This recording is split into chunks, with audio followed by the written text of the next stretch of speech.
खूब लड़ी मर्दानी वो तो झांसी वाली रानी थी। सुभद्रा कुमारी चौहान की ये चर्चित कविता आपने भी अपने स्कूल के दिनों में जरूर पढ़ी होगी। इस कविता का एक एक शब्द झांसी की रानी लक्ष्मीबाई के जीवन पर आधारित है, जिन्होंने न सिर्फ देश की स्वतंत्रता के लिए अंग्रेजों से युद्ध किया, बल्कि रणभूमि में लड़ते लड़ते वीरगति को प्राप्त हो गई थी। लेकिन बहुत कम लोग जानते हैं कि रानी लक्ष्मीबाई का अंतिम समय कैसा रहा था और उनके शव के साथ अंग्रेजों ने क्या किया। तो आइए इस वीडियो के माध्यम से चलते हैं उस वक्त में जब झांसी की रानी अपनी आखिरी सांसें ले रही थी। झांसी की रानी का आखिरी दिन। रानी लक्ष्मीबाई का जन्म 19 नवंबर 1828 को वाराणसी में हुआ था। जिनके बचपन का नाम मणिकर्णिका तांबे था, इसलिए उन्हें प्यार से मनु कहकर पुकारा जाता था। रानी लक्ष्मीबाई की मां का नाम भागीरथी बाई था, जिन्होंने उन्हें संस्कृत, धर्म और शास्त्रों का ज्ञान दिया था। वहीं रानी के पिता का नाम मोरूपंत तांबे था, जो मराठा शासक बाजीराव के सेवक हुआ करते थे। ऐसे में मोरूपंत रानी लक्ष्मीबाई को बचपन से ही मराठा शासकों के दरबार में ले जाने लगे, जहां रानी ने तलवारबाजी समेत अन्य हथियार चलाने की शिक्षा हासिल की थी। इसके बाद सन 1842 में 14 साल की उम्र में रानी का विवाह झांसी के मराठा शासक गंगाधर राव नेवालकर से कर दिया गया था, जिसके बाद उनका नाम मणिकर्णिका से रानी लक्ष्मीबाई हो गया था। रानी लक्ष्मीबाई ने सितंबर 1851 में एक पुत्र को जन्म दिया था, लेकिन 4 महीने की उम्र में उनके पुत्र की मृत्यु हो गई।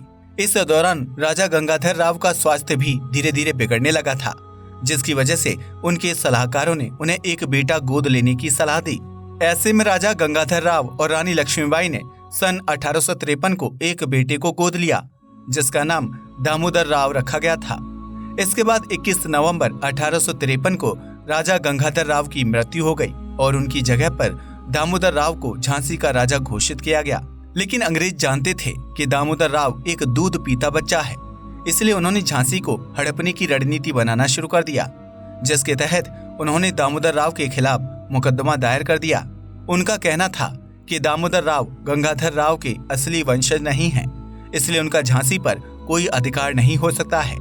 ऐसे में अंग्रेजों से मुकदमा हारने के बाद रानी लक्ष्मीबाई को अपने बेटे दामोदर राव के साथ झांसी छोड़कर जाना पड़ा, क्योंकि अंग्रेजों ने झांसी का सारा खजाना और महल जब्त कर लिया था। दरअसल रानी लक्ष्मीबाई के पति गंगाधर राव ने ब्रिटिश शासकों से कर्ज लिया था, जिसे वसूल करने के लिए उन्होंने झांसी के खजाने और महल पर कब्जा कर लिया था। इतना ही नहीं, उन्होंने कर्ज वसूलने के लिए रानी लक्ष्मीबाई के खर्च में भी कटौती करना शुरू कर दिया था, जिसकी वजह से रानी को अपना महल छोड़कर झांसी में स्थित एक छोटे रानी महल में ठहरना पड़ा। इसी दौरान अंग्रेजों ने झांसी को ब्रिटिश शासन के अधीन बना लिया और ये बात रानी लक्ष्मीबाई से बिल्कुल भी बर्दाश्त नहीं हो पाई। उन्होंने झांसी की रक्षा के लिए अंग्रेजों से युद्ध करने का फैसला किया। इसी दौरान मेरठ छावनी में अंग्रेजी शासन के खिलाफ हिंसा भड़क उठी थी, जिसके तहत झांसी एक प्रमुख केंद्र बन चुका था। रानी लक्ष्मीबाई भी इस स्वतंत्रता संग्राम का हिस्सा बन गई, जिसके तहत उन्होंने एक स्वयंसेवक सेना का गठन किया। इस सेना में पुरुषों के साथ साथ महिलाओं को भी भर्ती किया गया था, जिन्हें युद्ध में हथियार चलाने की ट्रेनिंग दी गई थी।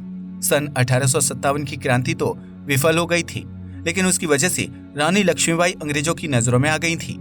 उन्हें अच्छी तरह से पता था कि अगर रानी लक्ष्मीबाई जिंदा रहीं तो वह उनकी सत्ता को हिलाकर रख देंगी। ऐसे में अंग्रेजों ने रानी लक्ष्मीबाई को खत्म करने का फैसला किया, जिसके तहत उन्होंने जनवरी 1858 में झांसी के रानी महल की तरफ कूच करना शुरू कर दिया। मार्च महीने तक अंग्रेजों की सेना ने रानी महल को चारों तरफ से घेर लिया था, जबकि इस बीच रानी की सेना और अंग्रेजों के बीच 2 हफ्तों तक युद्ध चलता रहा। आखिरकार अंग्रेजों ने रानी के महल पर कब्जा कर लिया, जिसकी वजह से रानी लक्ष्मीबाई को अपने बेटे दामोदर राव और कुछ सैनिकों के साथ रानी महल को छोड़कर भागना पड़ा था। रानी लक्ष्मीबाई अंग्रेजों से बचकर कालपी पहुंच गई थीं, जहां उन्होंने तात्या टोपे से मुलाकात की और उन दोनों ने मिलकर ग्वालियर के एक किले पर कब्जा कर लिया, क्योंकि रानी को ठहरने के लिए एक सुरक्षित किले की जरूरत थी, जहां वह अंग्रेजों के खिलाफ नई रणनीति बना सकती थी। ऐसे में अंग्रेजों को जब पता चला कि रानी लक्ष्मीबाई ग्वालियर के किले में छिपी हैं, तो उनकी सेना ने ग्वालियर की तरफ रुख कर लिया। ऐसे में 18 जून 1858 में रानी लक्ष्मीबाई और अंग्रेजों की सेना के बीच युद्ध हुआ, जिसके तहत अंग्रेजों ने रानी को चारों तरफ से घेर लिया था। रानी लक्ष्मीबाई ने अपने बेटे दामोदर राव को पीठ पर बांधा हुआ था और वह दोनों हाथों में तलवार लेकर अंग्रेजी सैनिकों को मौत के घाट उतार रही थीं। लेकिन अंग्रेजों की सेना में सैनिकों की संख्या ज्यादा थी, जबकि रानी लक्ष्मीबाई के सैनिक सिर्फ गिनती के थे। ऐसे में रानी लक्ष्मीबाई और उनके सैनिकों ने पूरी ताकत के साथ अंग्रेजी सेना को मार गिराया, जिसमें वह काफी ज्यादा थक गई थीं। इसी दौरान अंग्रेजी सेना की एक और टुकड़ी लड़ाई के मैदान में कूद पड़ी, जिसकी वजह से रानी लक्ष्मीबाई और उनके सैनिकों के लिए युद्ध को जारी रख पाना मुश्किल हो गया था। ऐसे में रानी लक्ष्मीबाई अपने सैनिकों के साथ युद्ध के मैदान से पीछे हटने लगी ताकि वह नई रणनीति के साथ लड़ाई शुरू कर सके। रानी लक्ष्मीबाई युद्ध के मैदान से बचकर 1 मील की दूरी पर आ गई थीं, लेकिन अंग्रेजी सैनिकों को उनके भागने की भनक लग गई थी। ऐसे में उन्होंने भी रानी का पीछा करना शुरू कर दिया, जिसके बाद वे सभी लोग कोटा की सराय नामक जगह पर पहुंच गए। इस जगह पर एक बार फिर अंग्रेजों और रानी लक्ष्मीबाई के बीच युद्ध शुरू हो गया। रानी लक्ष्मीबाई ने घोड़े की लगाम को मुंह से पकड़ रखा था और दोनों हाथों में तलवार लेकर अंग्रेजों की सेना से मुकाबला कर रही थीं। इस दौरान उनका घोड़ा भी लगातार दौड़ रहा था। इसी दौरान एक अंग्रेजी सैनिक ने रानी लक्ष्मीबाई के सीने में हथियार से वार कर दिया और रानी के सीने से खून बहने लगा। लेकिन रानी ने उस घाव पर ज्यादा ध्यान नहीं दिया और उस सैनिक को तुरंत मुंह तोड़ जवाब देते हुए उस पर तलवार से वार कर दिया। इसी दौरान उनका घोड़ा दौड़ते दौड़ते एक पानी के नाले के पास पहुंच गया।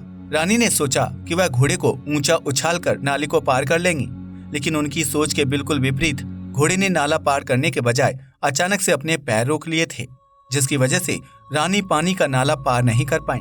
यह देखकर एक अंग्रेजी सैनिक ने रानी लक्ष्मीबाई पर राइफल से निशाना साध दिया, जिससे निकलने वाली गोली उनकी कमर के बाईं तरफ लग गई थी और उस हमले से रानी के बाएं हाथ की तलवार छूटकर जमीन पर गिर पड़ी।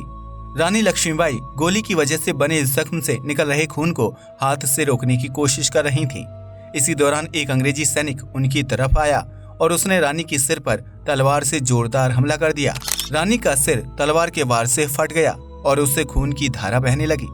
उस खून की वजह से रानी लक्ष्मीबाई को कुछ भी साफ साफ दिखाई नहीं दे रहा था, लेकिन इसके बावजूद भी उन्होंने अपने दूसरे हाथ में मौजूद तलवार से उस अंग्रेजी सैनिक पर वार कर दिया। लेकिन रानी के वार से उस सैनिक को ज्यादा चोट नहीं लगी और उसके कंधे पर सिर्फ हल्का सा जख्म बन गया था। इसके बाद रानी लक्ष्मीबाई का संतुलन बिगड़ गया और वह अपने घोड़े से नीचे गिर पड़ी। लेकिन इसी दौरान उनके एक सैनिक ने रानी को संभाला और उन्हें किसी तरह कोटा सराय के पास मौजूद एक मंदिर में ले जाया गया। रानी लक्ष्मीबाई के सैनिकों ने मंदिर के दरवाजे बंद कर दिए थे, जिसके बाद उन्होंने घायल रानी को संभालने की बहुत कोशिश की, लेकिन रानी लक्ष्मीबाई का शरीर बुरी तरह से जख्मी हो चुका था। उनकी एक आंख खून की वजह से खुल भी नहीं रही थी। वहीं दूसरी तरफ मंदिर के बाहर खड़ी अंग्रेजों की सेना ने मंदिर के दरवाजे और दीवारों पर गोलियां बरसाना शुरू कर दिया था। रानी ने अपने एक सैनिक से कहा, मैं दामोदर को तुम्हारी देखरेख में छोड़ रही हूँ, उसे छावनी ले जाओ और मेरा मृत शरीर अंग्रेजों के हाथ मत लगने देना। इतना बोलकर रानी लक्ष्मीबाई की सांसें धीरे धीरे रुकने लगीं और उन्होंने मंदिर के अंदर ही दम तोड़ दिया। इसी बीच अंग्रेजों की सेना ने मंदिर के दरवाजे को तोड़ना शुरू कर दिया था। ऐसे में रानी लक्ष्मीबाई के सैनिकों ने उनकी अंतिम इच्छा का सम्मान करते हुए मंदिर परिसर में पड़ी कुछ लकड़ियों और घास फूस को इकट्ठा किया और फिर रानी के मृत शव को उसके ऊपर रखकर आग लगा दी, जिसकी वजह से रानी लक्ष्मीबाई का शरीर जलने लगा।